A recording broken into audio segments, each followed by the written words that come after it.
It's T-minus 12 hours now, just about. So we're going to preload the plane, and at 7 a.m. tomorrow, if weather's good, we'll take off for the ice. I think we're ready.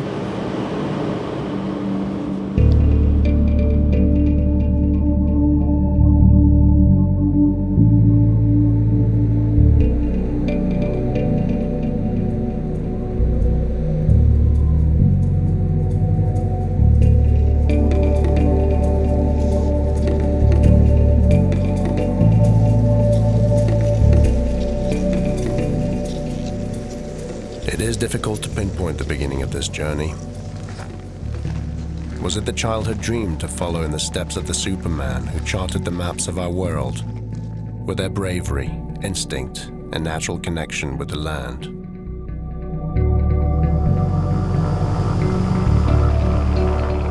Was it the day the thought entered my mind that to make the poles could in fact be within my reach?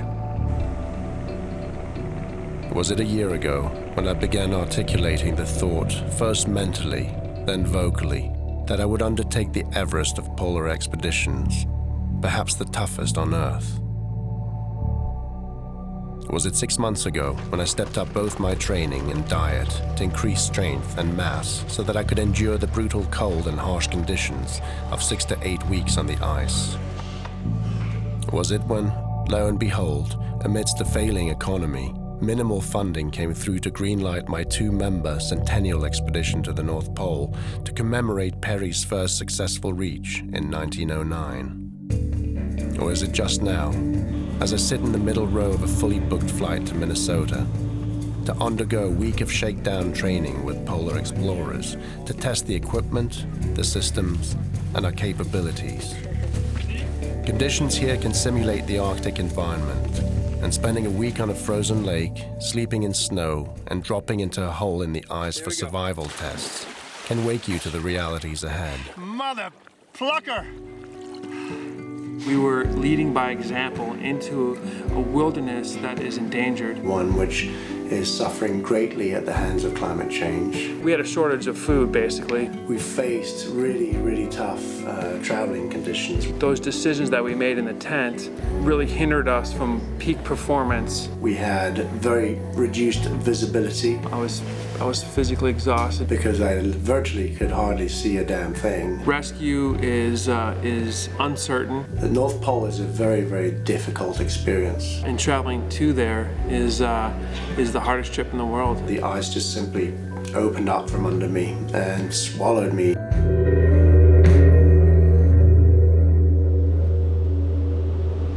I got the exploring bug from my grandfather, who conducted safaris in India and Africa in the 1940s and 50s. By midlife, he traded his gun for a camera. My earliest memories of photographs date from childhood and viewing black and whites of his lions and elephants. I shot my first pictures of wildlife in Africa when I was 12. From that time on, photography has been my weapon. With images, my mission would be to help people fall in love with their world, because I feel we will not save what we do not love.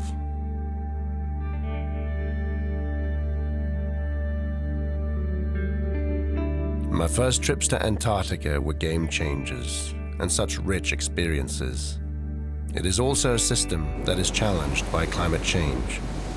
I first went there in 2006 with my friend John Quigley to send an SOS from a remote iceberg in the Gerlach Strait. That trip consolidated my love for the ice, and from it, I brought back impressions that changed my life. I had dreamt of reaching the North Pole since I was a child. Today, that environment, ground zero for climate change, is melting away at confounding rates, and my childhood dream will no longer be afforded to the children of future generations. Part of my mission is to commemorate the remarkable feat of Admiral Peary, Hansen, and his team of Inuit who set off on foot and reached the North Pole 100 years ago, on April 6th, 1909. But it is also to raise awareness on the fact that there will be no bicentennial expedition on foot to the North Pole. The Arctic sea cap is melting away so rapidly that it will be gone in the summer months within just a few years. It is hard to imagine a North Pole without ice, but that is the impending reality that we face. This should send a clarion to the world and raise a significant call onto our responsibility to develop sustainably. I do not know what Duluth, Minnesota looks like any other time of the year, but in early February, it probably does not figure on many top 10 destinations, short of dog sled training and outward-bound programs. The approach by plane spelled out the gray, grim, and frigid environment. What kind of individual volunteers to fly from sunny California to this outpost near the Canadian border? On the taxi drive from the airport to the motel, where we'll be spending the rest of this night, my driver susses me out by assessing the slew of sponsor badges that adorn my expedition jacket and concludes accurately that I'm not from these parts. After I share with him the purpose of my trip, he tells me that 2 months ago, he saw the coldest temperatures ever recorded here. Minus 50 degrees. Minus 50.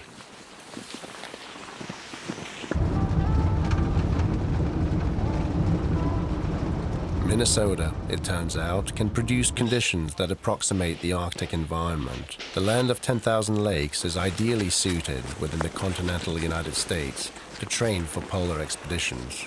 Balmy day in the Arctic. This will be a joke compared to where we're going. After careful consideration, I will lead my own team. Keith will be with me, and I feel good about that. Area camping. 4 inches of snow. I met Keith in training, and we share a passion for polar exploration. He is an expert outdoorsman, and I'm confident that his skills will complement mine. For someone like myself who's enamored by polar travel, polar history, the opportunity to get out there and experience the environment that those explorers were traveling in was a highlight for my young adventuring career. Keith and I are the only ones here to plan for the 5 to 6 weeks needed to cover the 300 nautical miles of the last 5 degrees north. In the years since Perry, less than 150 people have traveled that distance on foot. Within the next few years, no one will likely be able to travel that distance any longer, unless they're willing to travel partly by night, for the ice will get too thin and fragmented during the spring days. Up early to feed the kennel of sled dogs, we find unusually mild temperatures and rain. Breakfast of champions here. 5-class accommodations, courtesy of Mr. Rick Schweitzer. Thank you very much. Rick, the owner of Polar Explorers, later tells me that the shakedown is designed to dissuade all but the most committed adventurers. In a flat, matter-of-fact tone, he announces that the week has been designed to shake down the less than super fit. It's really beautiful around here. Conditions are a lot milder than they will be in the Arctic. As far as the effort, pulling the sled, it's probably a little harder here. The snow is sticking to the sled, makes it a bit heavier. It's about 200 pounds as it is, this big one here. And that'll be my lifeline for about 6 weeks. All these lakes in Minnesota would be very difficult to travel and hike around in the summer because all those trails that we're walking would be filled with marsh. So you can cut trails in the winter, and that's what we're doing. It's gorgeous around here. The mild temperatures and the rain make for very slushy conditions, and I have some trepidation pulling my 200 pounds of weight. As it turns out, the sled starts gliding in the slush, and before long my body temperature rises to a steady sweat. This will be the biggest challenge in the Great North. Sweat can be deadly. The game hinges on how to regulate the systems to maximize performance while minimizing body heat. Tomorrow will be the first test of endurance with 8 full hours of skiing. My body aches, and as I lay to rest, I am contemplative of my limitations, which silently scream from the depth of my soul. What type of man are you to think you will succeed at this?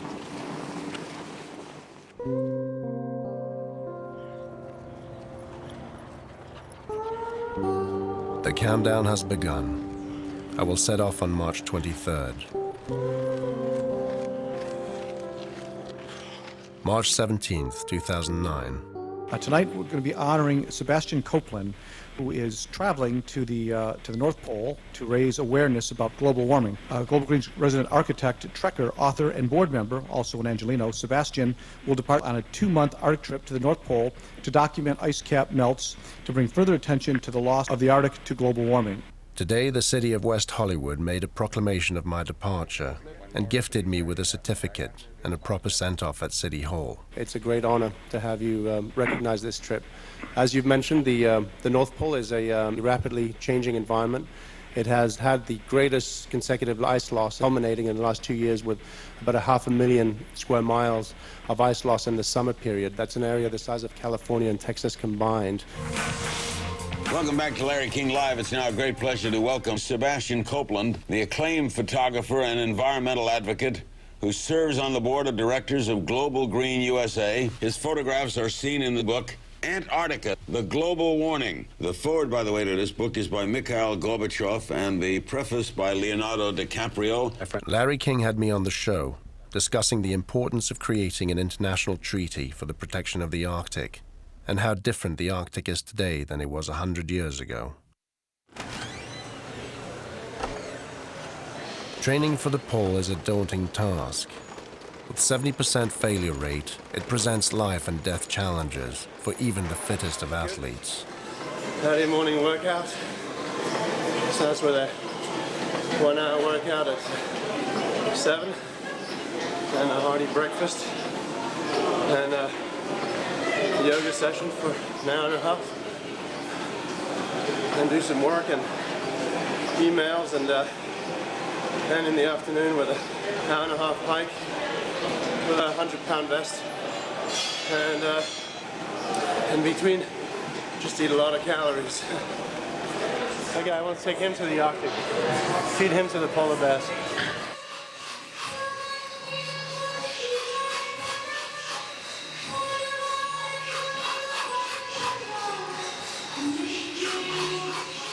The meditation practice here will provide me with the strength needed to combat the isolation one feels from traveling the frozen wilderness.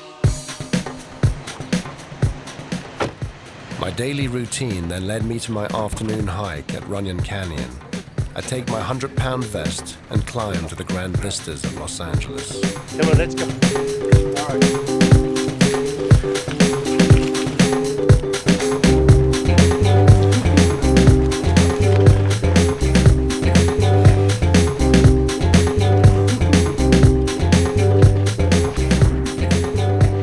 One day all of this will produce power sustainably, and it won't be a day too soon. Come on, guys.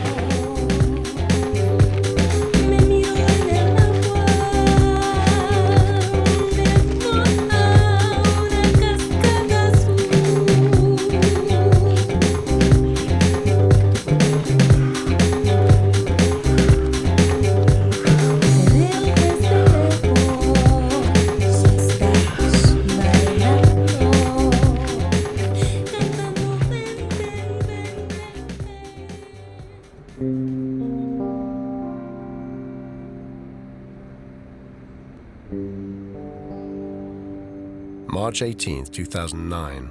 Departure is finally upon us, after months of training and preparation.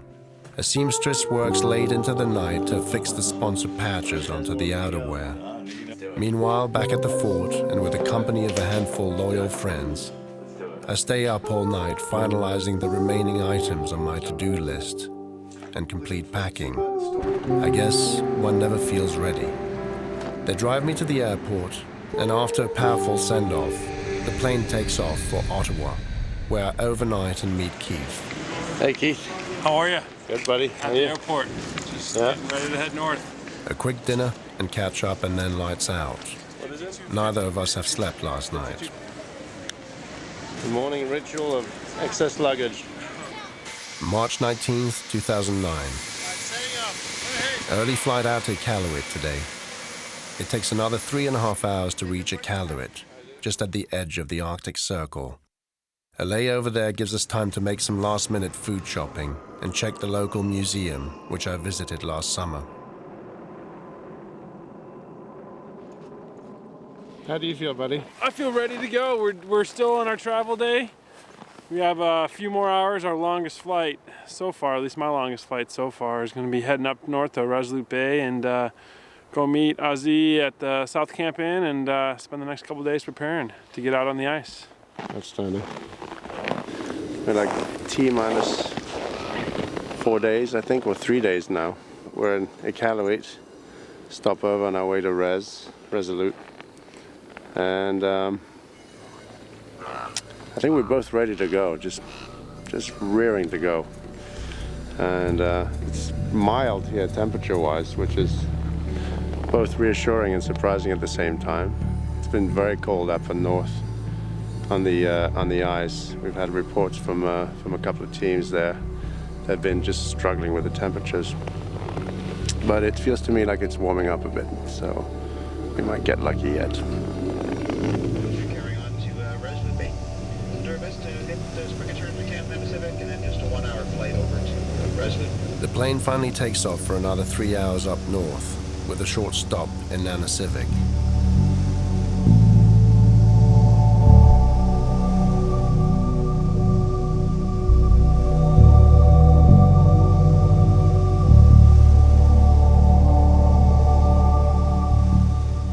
These are familiar steps, retracing the itinerary of my summer, but for one detail.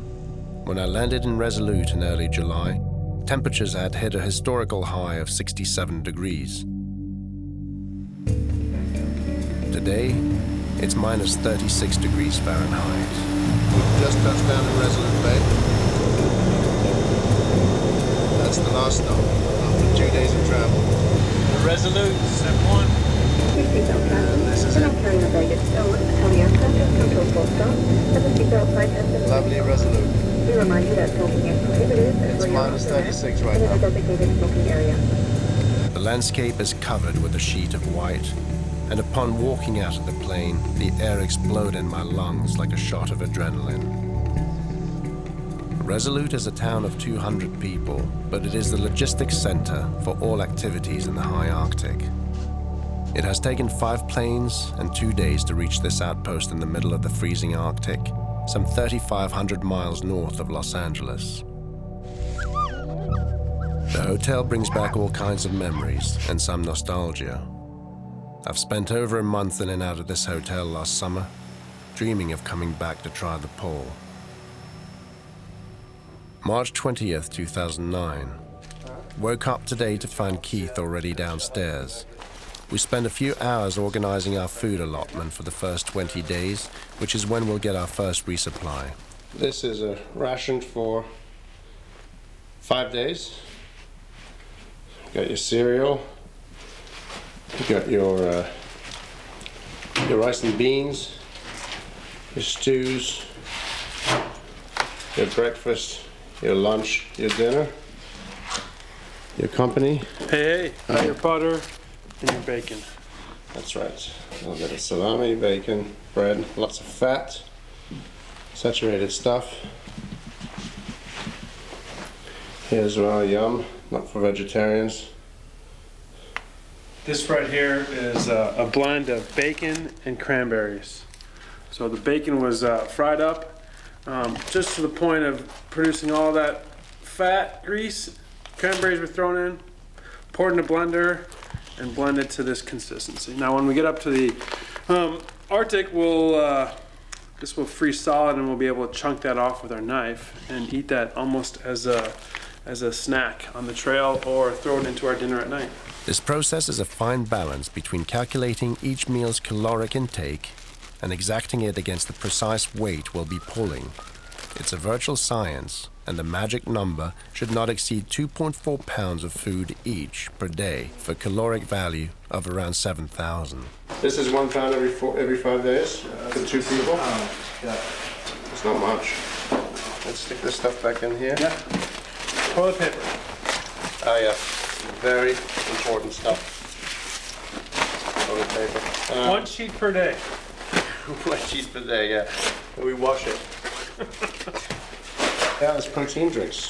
This is the powder? Yeah. Herbalife protein shakes, power bars, electrolytes, candy, and cereal are each carefully examined to meet the exacting criteria of the unforgiving scale. The 4 bars? 5 days worth of food. Yep. 2 people. 1 mission. 30 kilos. 30 pounds. Keith is a strict numbers cruncher. Heavy. A little heavy. I am so used to carrying extra camera weight that I'm somewhat looser in the approach. But I know that out there on the ice, after a few days of intense effort, I'll be cursing the extra butter. This is 4, 8, 12, 16 days. Right. Rick has arranged for us to invite the elders to dinner. This turned out to be a great, thoughtful gesture. The elders bless our dinner and share with us the manner in which climate change is affecting their lives. Over the years, it just became smaller and smaller. It takes 500 square miles to feed one person in the Arctic. Excessive carbon emissions in our cities are leading Inuit to poverty. Their culture endangered, they truly put a face to global warming.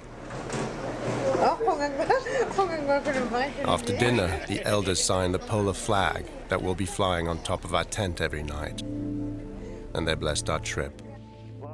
Outside, the sun is hanging low on the horizon, casting a pink glow on the frigid landscape.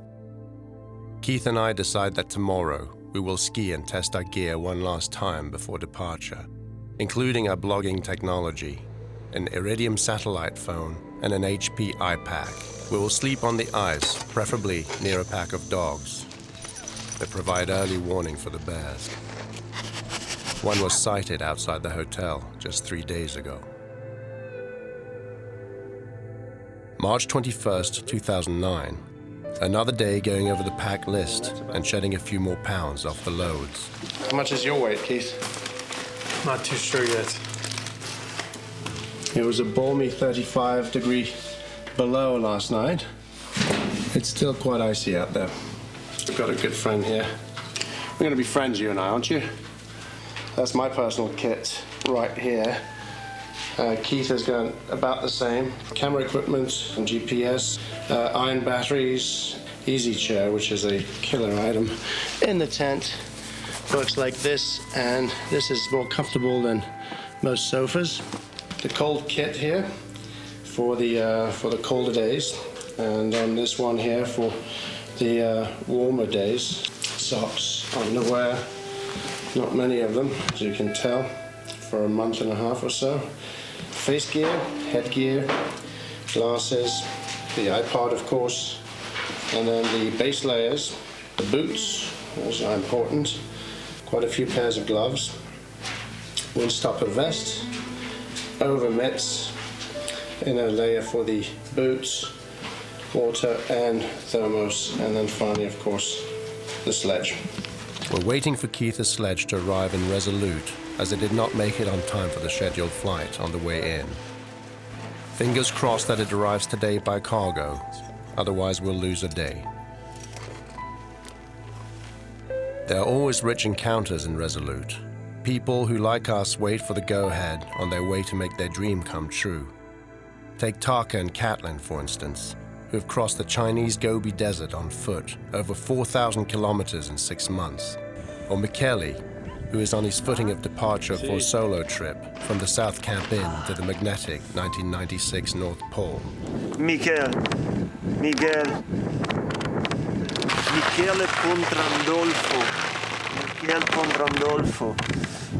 Pontrandolfo.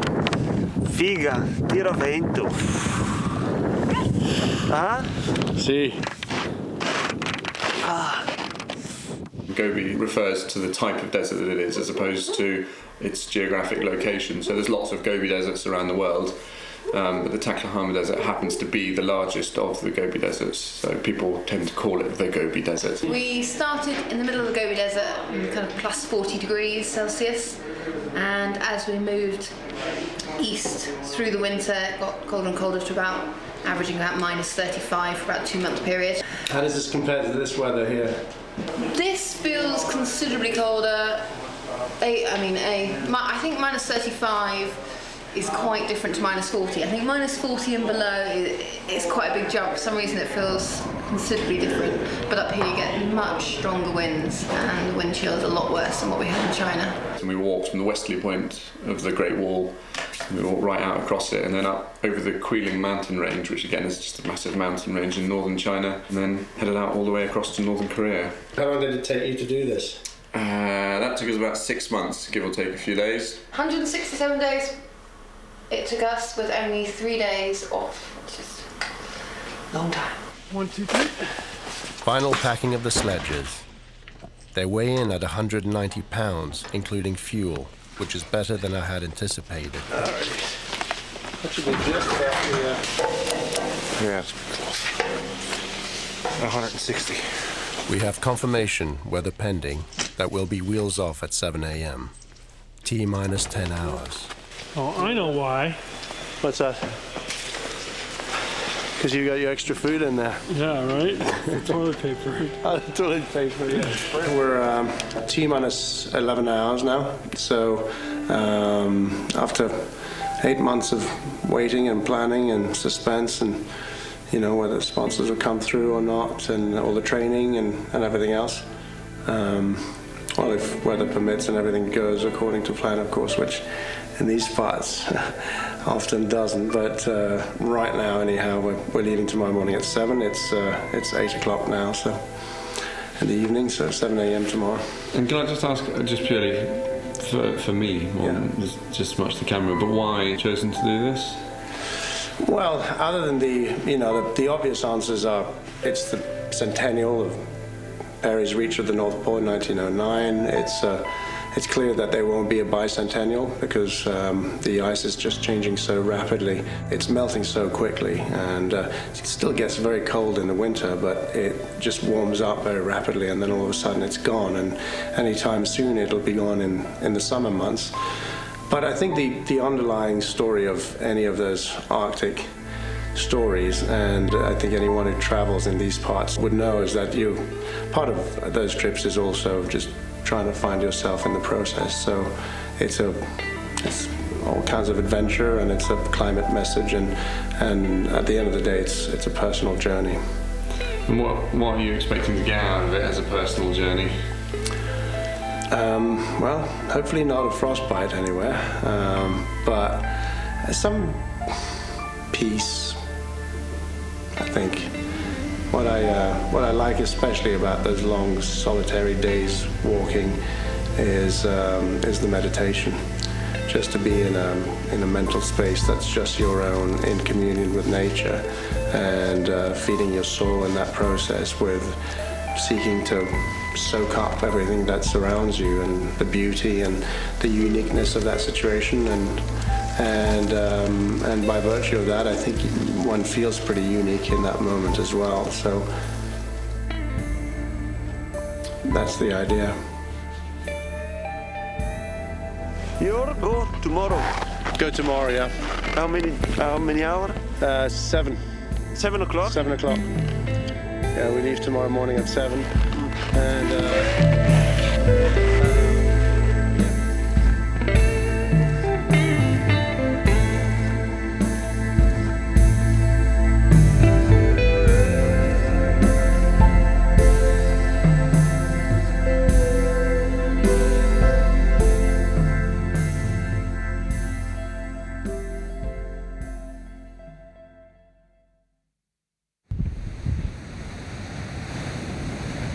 Our 6 a.m. weather report comes in negative. Our team on the ice reports low vis, and we're back to bed until an 8 a.m. update. all right, beautiful downtown Resolute. This is the South Camp Inn. You giving us a send-off? Huh? You giving us a send-off? Oh, yeah. At 9:30, Steve at Ken Borek calls asking if we're ready to go. Like two bats out of purgatory, Keith and I are on the go. Here we are in the van, first step of the process. Getting out to the airport. Reality sets in on the way, and we both contemplate our impending experience. Our friends at the South Camp Inn give us a solemn blessing, and we ride in silence to the airport.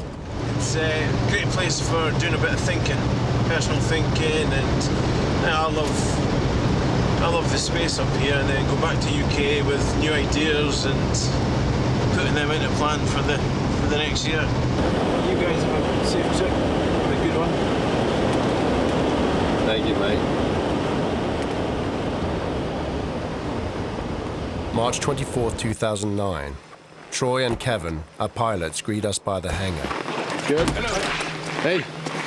Just had a little conversation with Troy. The weather's been steadily improving throughout the day. Wind shifted around the southwest and blowing that front that kept us from flying away yesterday up north over the pole. So we're going. It's good news. Yeah, we're going. It's all loaded up. There's nothing in there. I just did a double check of all of our equipment in the corner there, and if it's not on the plane, I don't know where it is.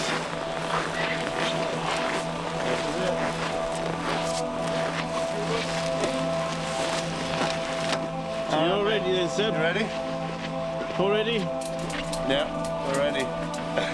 All right, mate. I'll see you on the other side. Yeah, so There's a safety card in the back. It'll tell you about no smoking as well, because we've got fuel in here with us. And about 2.5 hours to Eureka. Excited? Always a little bit of nervous energy on the start of something like this, but excited to be moving out there.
Hours, and we land in Eureka for refueling.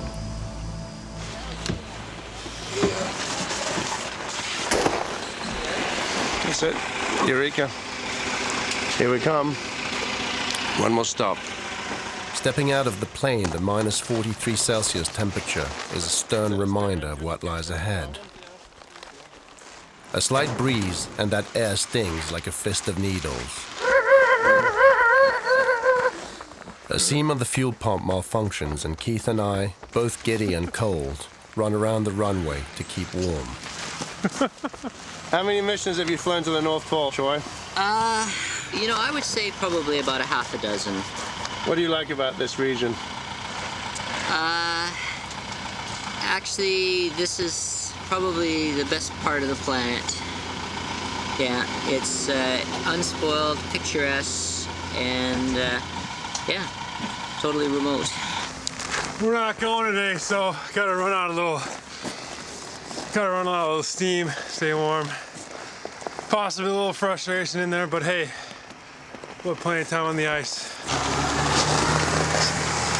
Well, the weather closed in on the ice, so we're in Eureka. We're about to take off, and now we're going to have to wait a couple of hours and see what happens, and perhaps overnight here, which could spell trouble. Sometimes you overnight, and then it becomes over 2 nights, and over 3 nights, and over 4 nights. Well, the weather went out at the resupply point. Basically fogged in, so we can hold for a couple hours, and then we'll be out of duty day by then, and we'll have to wait for tomorrow. So possibly we'll end up overnighting here, or else having to go back to Resolute. The last bastion of civility before heading to the ice, Eureka is a station battered by the merciless lashings of the Great North. The vehicles that make it there know they've reached the end of the line and are resolved to finish here without ceremony. The men who drive them have stern faces shaped by their pioneering spirit. As with frontier towns of the past, people here are lured by opportunity. But as the lines on their faces deepen, they all seem to soften internally, moved by the power of this harsh desert and surprised by the answers that come to them from questions they had not sought to ask. Eventually, it would seem, everyone is forced to ponder the same question: who am I, and why am I here? In the white, stark vastness of the Great North, answers come easier because there aren't as many places to hide.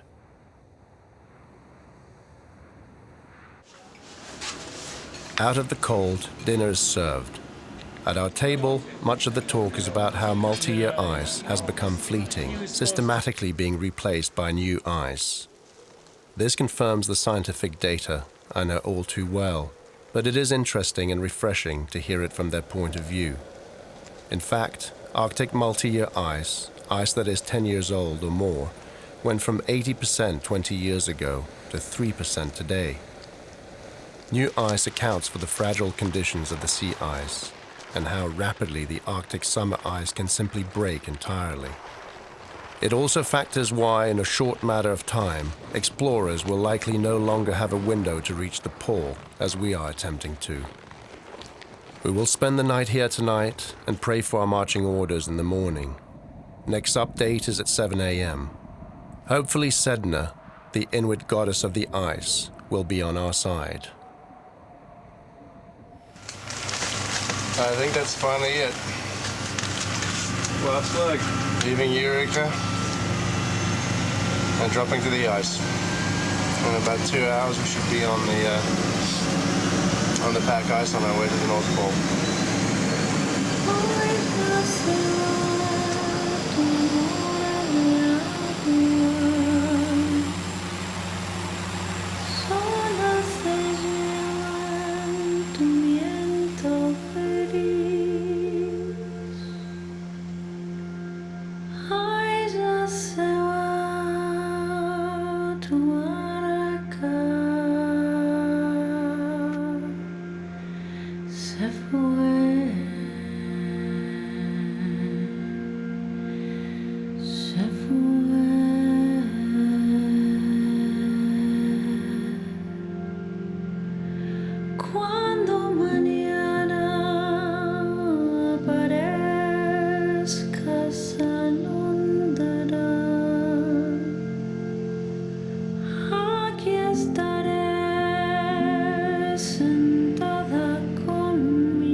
Position and making sure your seat belt is fastened on these planes. This thing landed on this really rough ice, and Troy is an ace pilot, got us down here on the ice. We are officially on the Arctic sea ice, about to begin our journey. It's pretty exciting.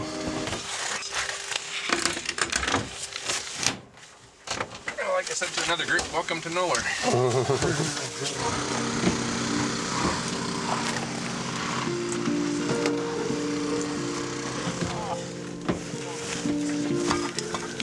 This is it. It's like stepping on the moon. We're here, 85th degree, about 300 and some nautical miles from the North Pole. We've got about 34 days ahead of us, and the journey begins.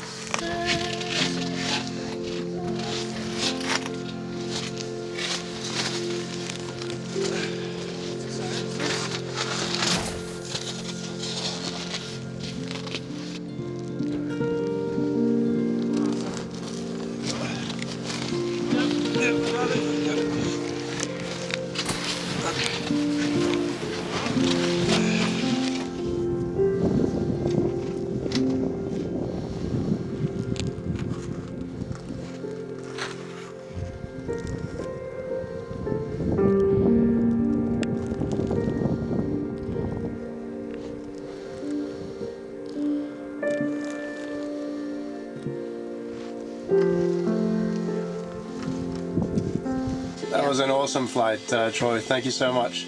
Well, best of luck. You know, best of luck getting to the pole.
These are the luxury accommodations here at the Polar Inn.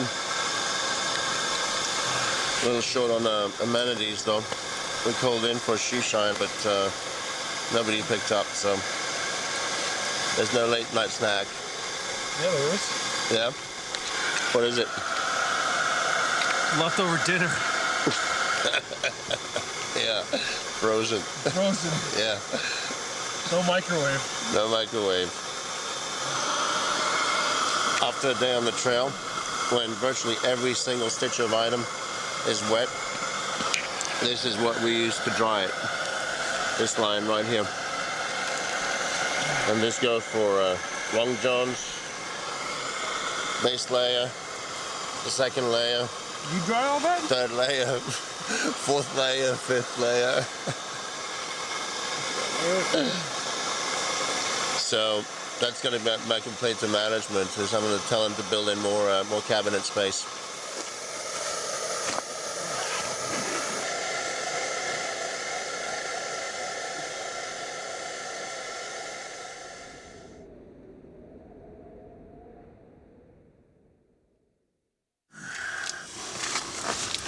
What happened to the stove? It's out.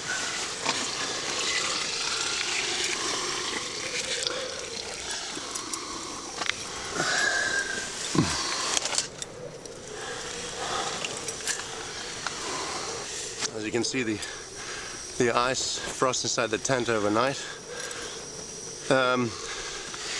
We get the heat up with the heaters in the evenings and then in the morning again. But during the night, we've got to obviously turn them down to save on fuel, and the temperature drops pretty considerably in the tent, and everything gets pretty frosty As you can see from all the stuff over here, this is what we get our water from, the water reserve here. And this is our local chef here. Hey. Hey. Got some breakfast brewing and getting it all figured out here in the morning. That's it. Life in the tent. It's a little tight, not glorious, but the company's fine.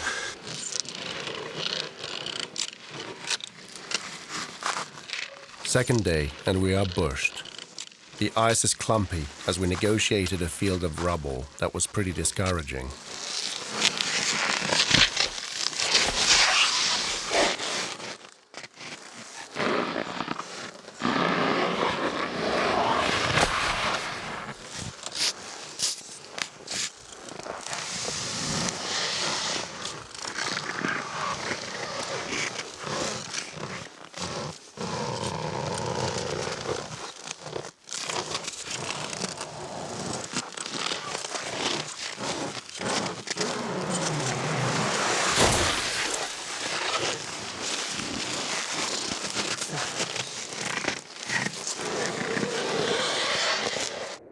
After 2 hours of pulling a heavy sledges across these pressure ridges the size of trucks, I looked up to see the same landscape for miles in all directions.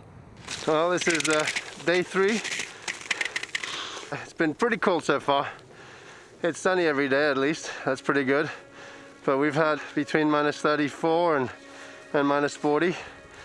Both Keith and I have little frost nips on our fingers.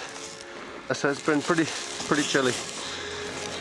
On our third day, we're trudging along, and hopefully this will be a good omen for the future.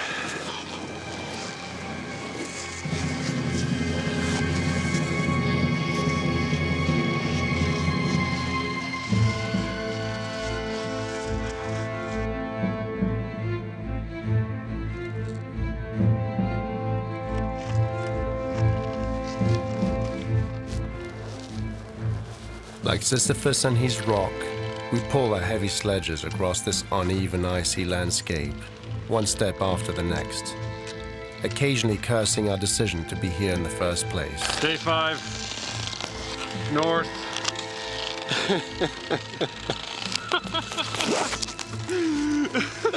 Oh, what the f***? Oh, shit! It's common for the first few days of any expedition to be the hardest as you get acclimated and into a rhythm. We're up for the challenge and hoping that the temperatures warm up a bit. Like nomads trekking across the white desert of another planet, we advance one laborious step after the next.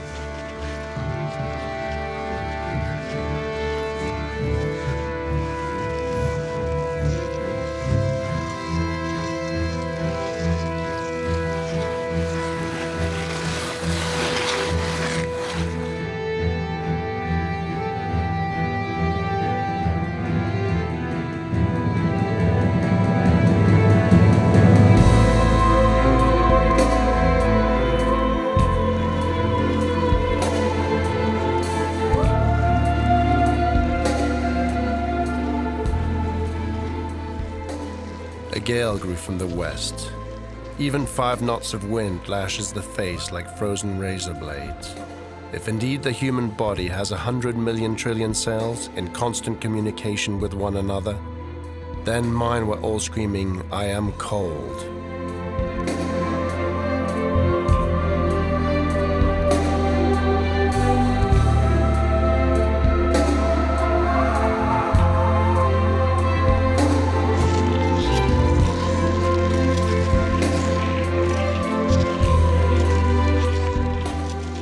Cold temperatures crystallize the water deposits, preventing them from bonding with the ice. The result is like pulling the 200-pound sledge through sand. The terrain is never flat, even when hitting nice pans, which has been rare. Mostly it has been rubble fields, which slow us down and can be quite discouraging when they sprawl on for miles. The mood varies between euphoric and upbeat, and frustrated and doubtful.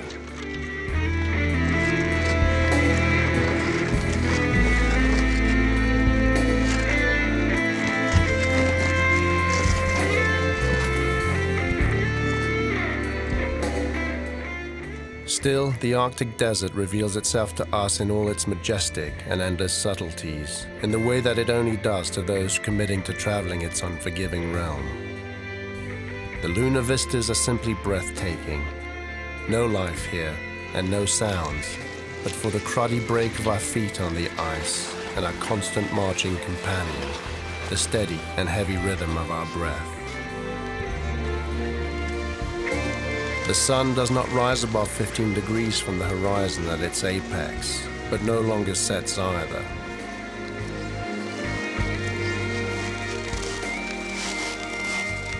All this in the silent and lonely universe of the intense effort, punctuated only by the sound of heavy breathing and the endless sunset of the midnight sun.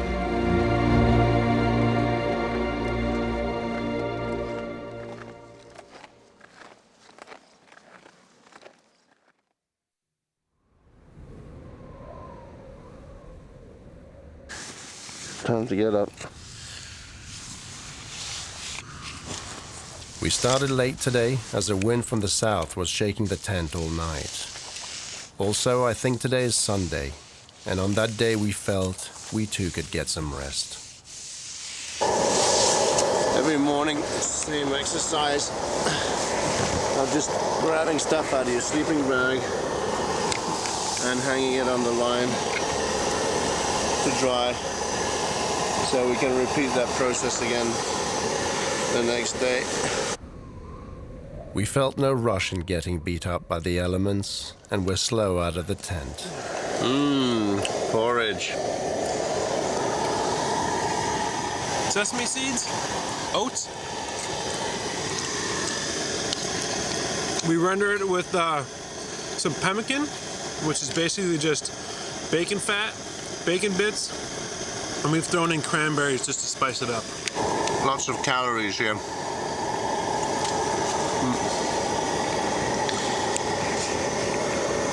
Make up for what we're going to burn today.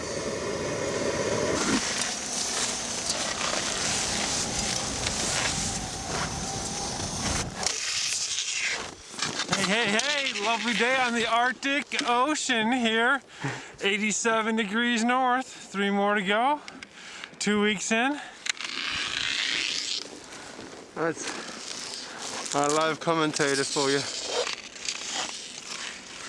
3 hours in, we came across our first large open lead, and with it came the black color of the Arctic Ocean, which of course is constantly below our feet. It's all open water. That's what we're seeing steaming there. It's open from all the way there and back here. About here it looks like it closes. So that's what we're going to try and do, is cross it over there. It was a complex system of cracks in the ice, generated by the awesome power of currents and winds. And after following its banks for a while, we finally found a crossing point. When a lead freshly forms, it can actually undulate, rubber ice. So it had some flex, and we were okay with how much flex it had. It's good.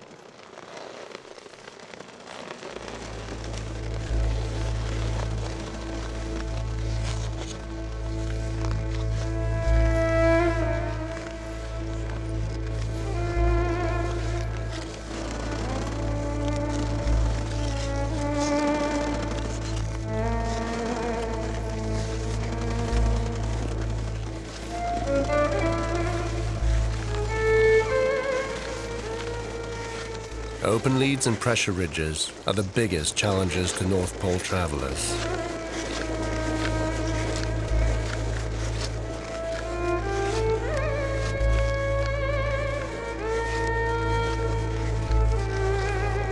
We hurried as the environment was rapidly changing and the lead widening.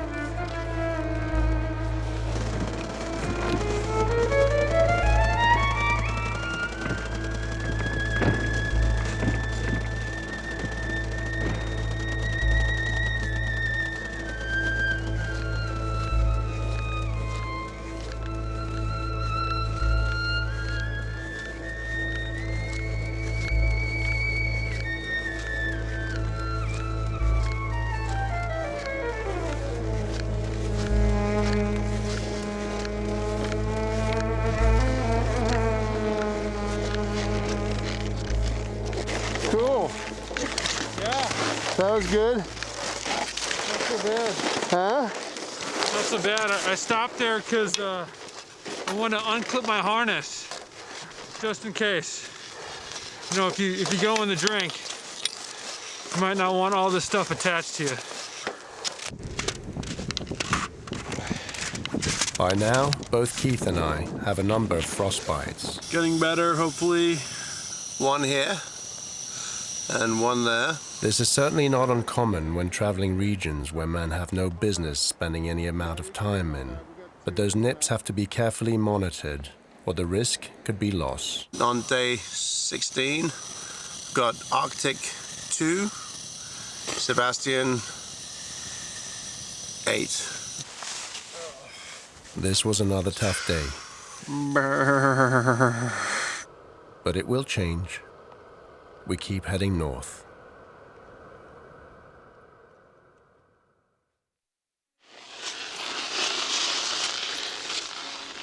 We skied hard and for the first time begun to grow into our rhythm. We might have done better mileage, but for the many rubble areas we're still dealing with.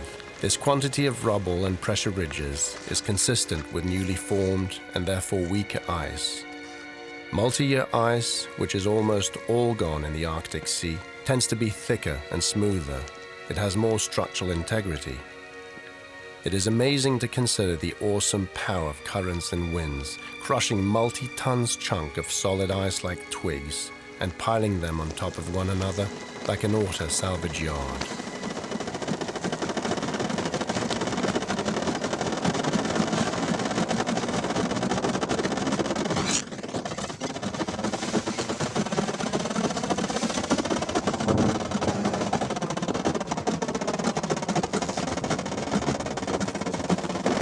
Unbelievable. This pressure ridge, look at this right here. Look. This pressure ridge is being formed just as we speak. Just the forces of nature, just the tides crumbling these massive pieces of ice, weighing just, I mean, the total sum, billions and billions of tons of ice being moved and crumpled. It's really unbelievable, extraordinary sight. Such is the power of nature. Our focus as a people must be on harnessing that into renewable energy.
Good.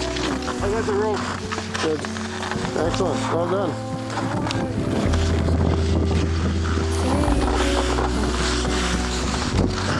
That's how you get across the lead in the Arctic Ocean. Yeah, that's a little boat creation. Not Cancun, but it does work as a raft. Today was a grind. There were no gimmies, no freebies, no mulligans. No, this one's on the house or first ball in. Nothing but hard-earned slow miles. We had essentially a blizzard. The stress of the cold was challenging. I had the good fortune of fogging both of my goggles that day. We had temperatures minus 46 Fahrenheit. So I was forced to relinquish my position in the lead. You know, you never know what to expect. Once we got resupplied, there was a sort of a break of our rhythm. And our second ration of 15 days was a little short. Which gave us food shortages. It's tough being out there with someone when you're both food stressed. We were hungry a lot. It's what you focus on so much. Keith was just beat up at the end of that day. It really pushed me mentally. What are you doing here, Haga? I'm just getting ready to send a dispatch with our PDA unit and Iridium satellite phone. This uplinks with the satellites, and we're able to send images and text messages and our position so that folks back at home can virtually join our adventure. Hi, this is Sebastian reporting from the Centennial North Pole Expedition. I'm here with Keith. Happy Easter to those that are celebrating. Thank you for all the well wishes for my birthday, which is today. I'd like to especially say hello to my lovely wife, Stacy. It means a lot to hear that from you guys. My son, Keegan, and all of my family. We're beginning to feel a little fatigued. We've also cut down on our weight by abandoning some of our food. We needed to cut down on weight, otherwise we're not going to make the pole in time. And Keith and I are both very grateful for your attention and for keeping up with the adventure. Over and out.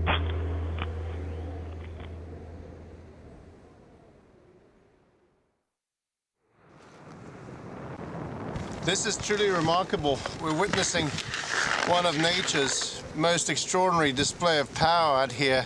This lead that's been blocking our way is actually closing. So the two plates are coming together, and it's in fact what is creating these pressure ridges around here. But it looks like if we're lucky, this whole lead is going to close up and we're going to be able to cross it over.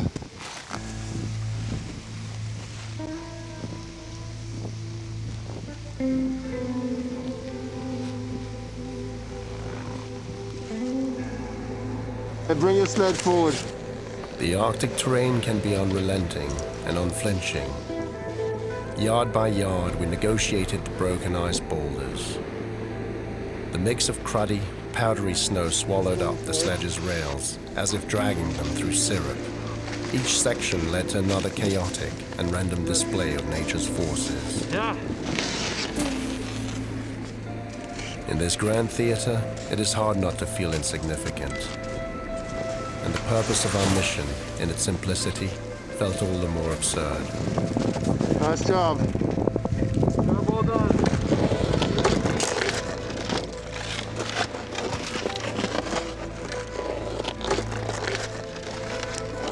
Try and imagine a giant crumbled cake. Throw it in the deep freeze, and now reduce your size to about an inch. Strap on some skis, and decide to cross it. Sometimes the best thing to do is just to put one foot in front of the other and move forward without thinking.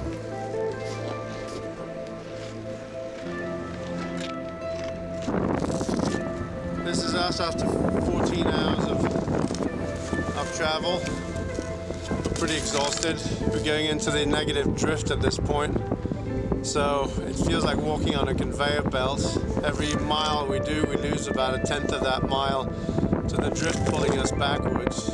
We're traveling on the Arctic Ocean, so we spent 35 days without touching land.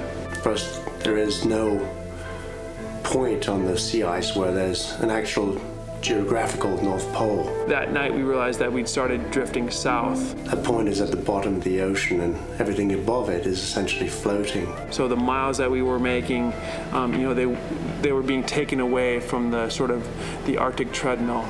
So pretty exhausted. The wind's been whipping us like whip boys all day. It's blowing about 25 knots right now.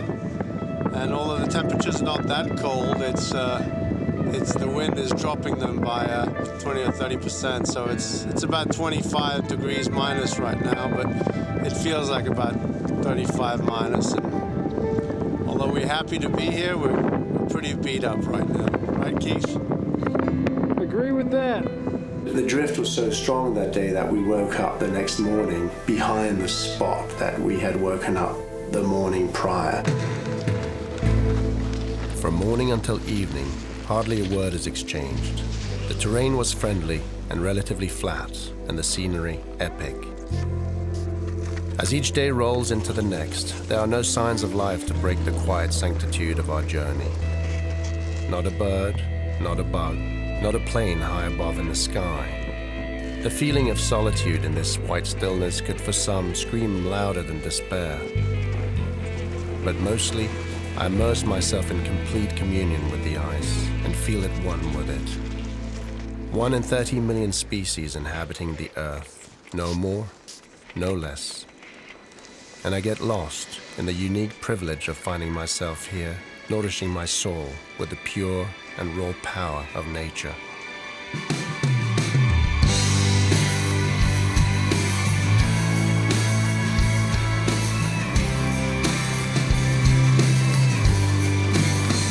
We came upon an enormous system of meltways frozen over, remaining most likely from the summer. Huge waterways looking like rivers, stretching for miles east and west. It spells the ominous demise of the Arctic summer ice.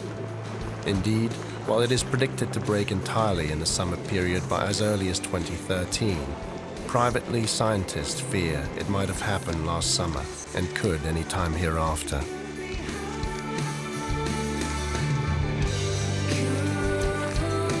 Broken ice in the summer means the end of multi-year ice and a rapid breakdown of the structural integrity of the sea ice, regardless of seasons. But for us, today, it was eerily beautiful.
All cold environments are challenging to shoot in.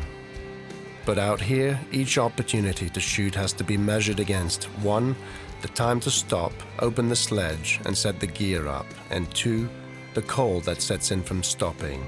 Consequently, shooting is extremely challenging, and made all the more frustrating for the fact that there are quite literally hundreds of shots daily that cannot be captured but to memory.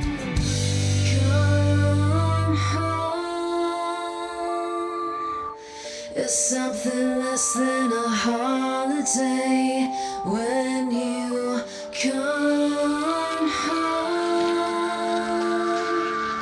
It's something less than a Eerie and ominous with the profound beauty of the simplicity of void.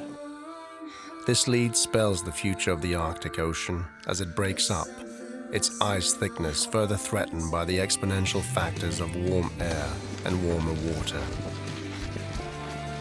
This lead was enormous, 2 miles across and its length unclear as it stretched east and west, well beyond what the eyes could see. The ice is rapidly changing, and I wonder if generations to come will have the chance to do what we're doing. My one great privilege which will undoubtedly live to be a great frustration, is that whilst witnessing such unique sights, I know that it is impossible to capture its scale and breadth on film.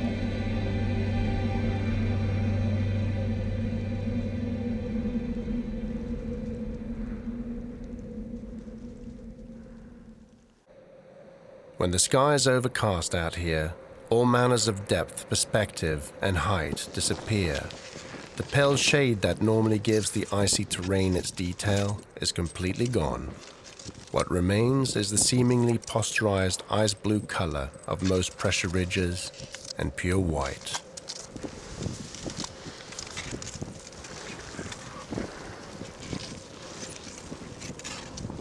The morale was low as yet another reality sunk in.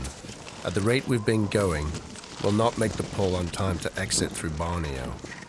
So the additional challenge is set. The race against the clock is on. We need to average 12 nautical miles a day, which we've not done so far, and not for lack of trying. Besides, we're drifting south. We lost a mile last night, and by the time we wake up, we'll have lost another mile. The drift is taking us backwards, which is not unusual. We'll re-strategize, but for now, we're dead tired, and we'll seek sleep for counsel.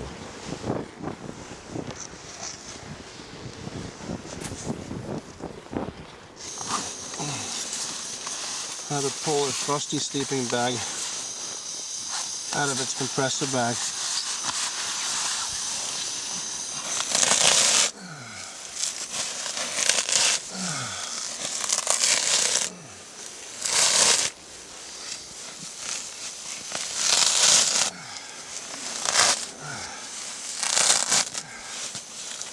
I'm actually shivering right now, so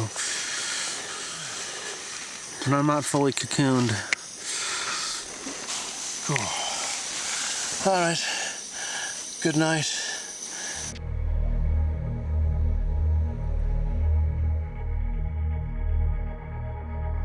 I cannot help but think of Perry, Hansen, and the 4 Inuit on their team, and how after reaching the pole on April 6, 1909, they then had to face the unassisted return to land for many more months of journeying. There were no satellite phones, no blogs, no power bars, no technology-developed fabrics, no nylon tents. Just 6 brave men facing the unknown with no safety net and no backup.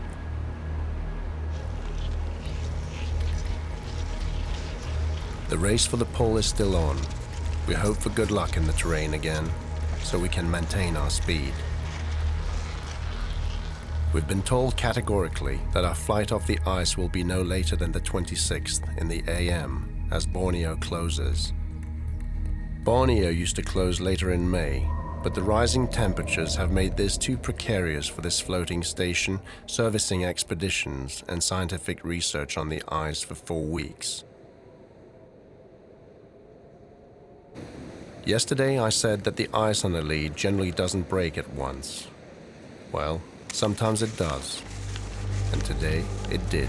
So we were investigating something that looked potentially passable. I took a chance on it because I was trying to make time. The only way to find out is if you take the initiative to walk out there and see if it's going to hold your weight. We were trying to make time and had a good start until a small east-west lead blocked our way. A narrow section looked questionable but doable, as it was only about 10 feet wide. I unhooked from the sledge, stepped carefully on the flexing ice, took one large step forward, and all at once, the dreaded. The ice gave in from under me, and I slowly but inescapably sunk to my neck in Arctic water.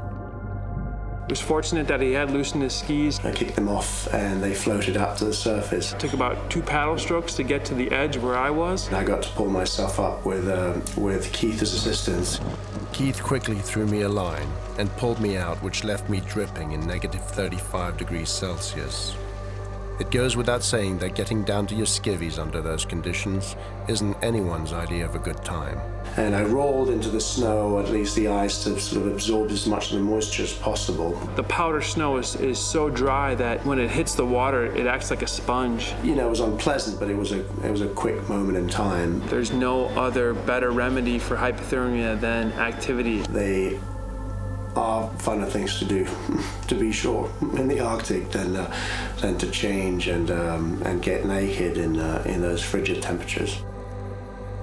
One of the great lessons of this environment is that there are no timeouts, no quitting, and no savior.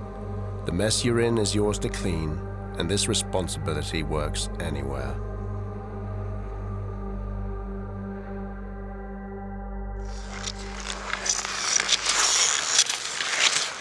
With nothing but open space in front of me, I motored and skied hard. My legs got sucked into the rhythm and never complained. Nor did Keith, though I knew that his hip bothered him. But the day was set to put a mark on our vanishing legacy. Each hour that passed was punctuated by the pleasing speed that would define our last traveling day, and the looming and steady creep of a countdown that brought a mix of relief and sadness. The last few days have been the toughest, but today, in spite of the wind's chill, we're eating miles and feel unstoppable.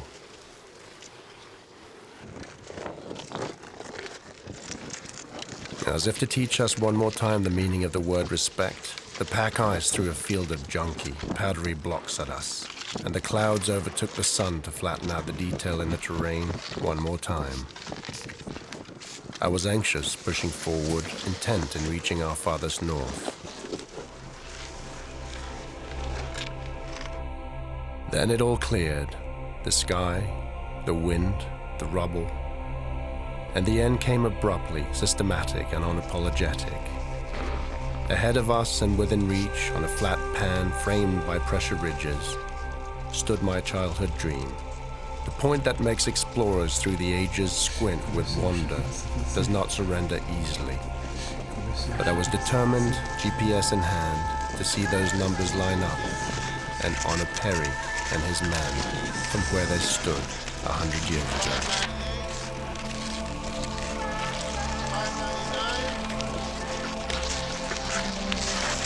Zeros! This is it! Right here! This is it! This is right the North Pole right here. From this point forth, no matter where you go, no matter what direction I go, I'm going south. And here's the other thing. If I do this, let's see.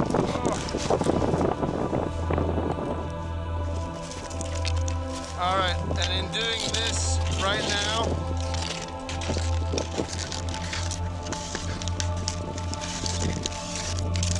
I've walked through every single time zone on the planet. This is it. That's the North Pole right here, the top of the world. We made it. It's pretty exciting. And in seconds, just like that, it was gone. That point from which any step heads south, the top of the world, where all longitudinal lines blend and all time zones meet, where the world rotates below your feet. That point was mine for one brief, ethereal instant, and then no more. Beneath the frosty face mask and under my icy roughed hood, the breath I took filled my heart with the essence of purpose and a mission accomplished.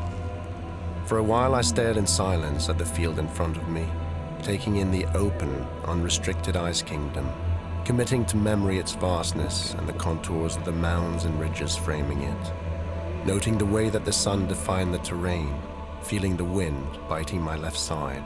I heard my heart pounding, fresh from the effort, tugging at me with undecided trepidation, not sure whether to weep in relief or beg for more. Any moment now, this solemn and suspended reality would be broken by the distant flapping of the helicopter's rotors, and the dream would end. As Keith and I stood there in the silence that had come to characterize our solitary travel, I knew that this image would define my experience up here, and I relished it. The North Pole is so ephemeral, so fleeting, that it can feel like an illusion. While the pole itself is a static, geographical point at the bottom of the ocean, up here on the sea ice, constantly drifting, nothing is. In fact, sometimes, as happened to me then, the dream feels more real. And as the ice shifts, unmoved by the human desire to pierce its crust with a marquee post, what is left is the image that we choose to retain. And to me, it will be that open field, staring me in the eye as if to say, I'm leaving too, soon.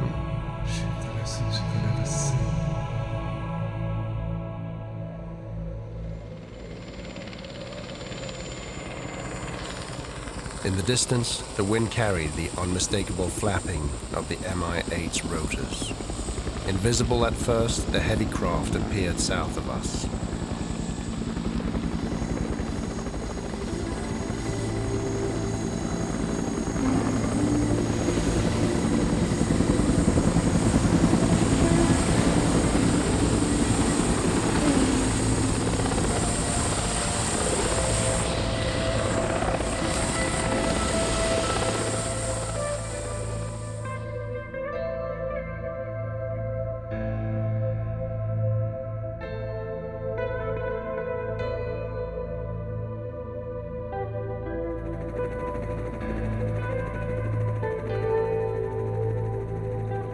I stared out of the porthole of the helicopter as we lifted off to Borneo, feeling real fondness and nostalgia for this tough and unforgiving environment.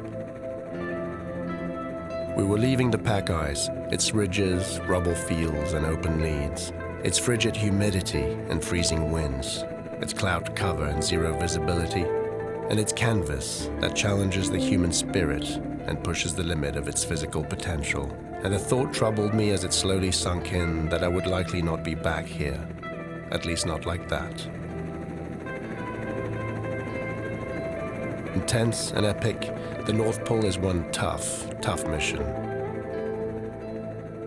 The legendary Reinhold Messner said, Everest is very dangerous, but crossing the North Pole, which I attempted to do, is 10 times more dangerous.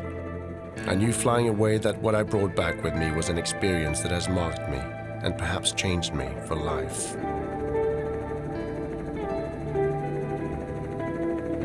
After 5 weeks of this epic adventure, I know that re-entry will be a challenge.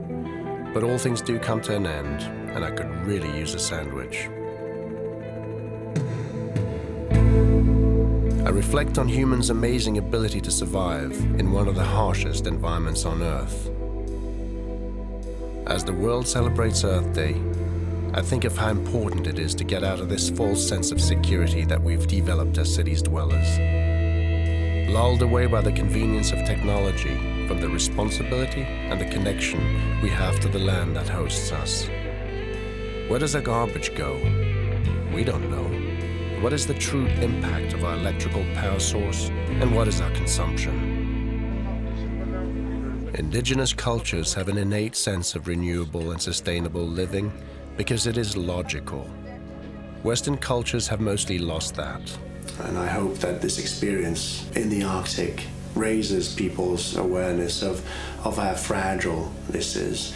And while the Arctic is melting away, our societies, our governments, and our economies are all vying to exploit its resources made more available and accessible because of the melting, and in such way are perpetuating a cycle which was the genesis for the undoing of this environment to begin with. It's a profound link. It's one of the multiple links that tie us to this natural order, and every weakening of any link in that chain puts everything in jeopardy. Everything except, of course, for nature, for the world, which carries on in the way that it will. Ultimately, this is not about protecting the planet. Ultimately, this is really about protecting ourselves from ourselves. With each step into the white vastness of the Arctic Sea, I am reminded of how small and vulnerable we really are, and confronted with a mirror of my own footprint. While the snow drifts cover my tracks, I know that I too would soon drown in the tears of the earth as its ice melts and floods our cities, forcing on us the reckoning of an order that we lost. I am left to ponder in amazement at the power of the nature that surrounds us, and to appreciate the freedom we're afforded to journey unrestricted through it. What an adventure.